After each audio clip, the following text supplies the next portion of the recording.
Thank you very much, Charlie. I've just been asked to make a couple of contributions around business and business enterprise.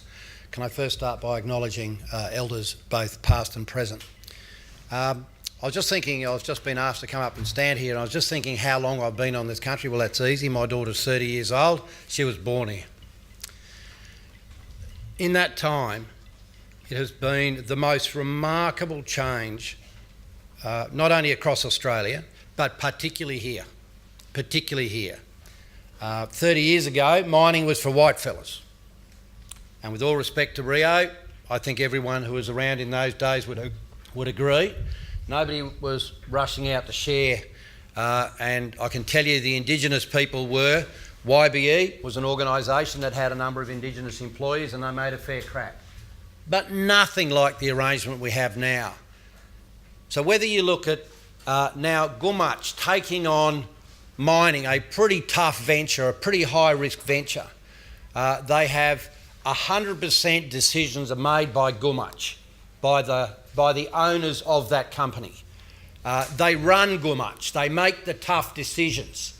They are going to be a successful enterprise because of the innovation, because they are such smart people, and because they have now acknowledged that their land is theirs to use.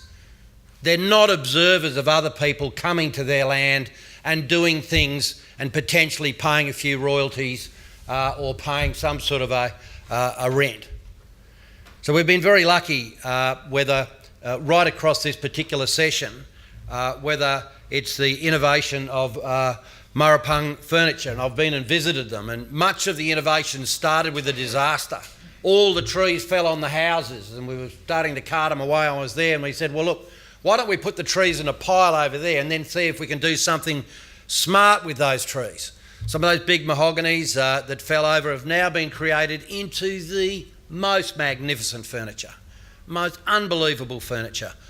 Everything there that is done through Alpa, whether it's through their retail, whether it's into a number of their other small enterprises, whether it's into their furniture or almost any element, including its construction business.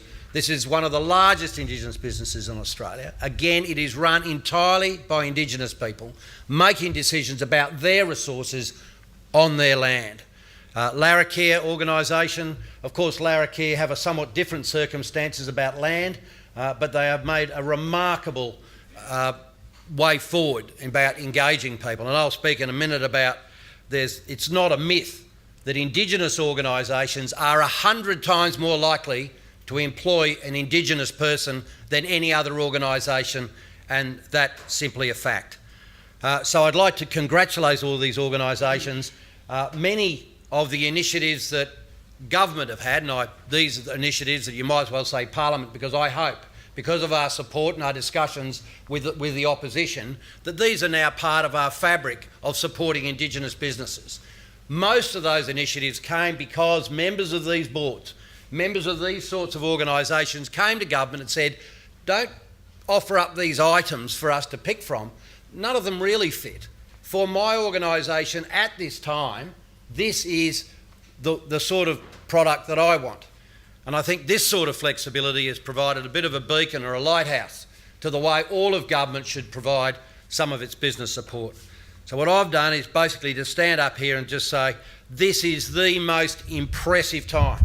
You have done a remarkable job. Please pass on my congratulations to the rest of your boards, and I'm really looking forward to working with you as you expand not only your businesses, the number of employees, but the use of the land that is rightfully yours. Thank you.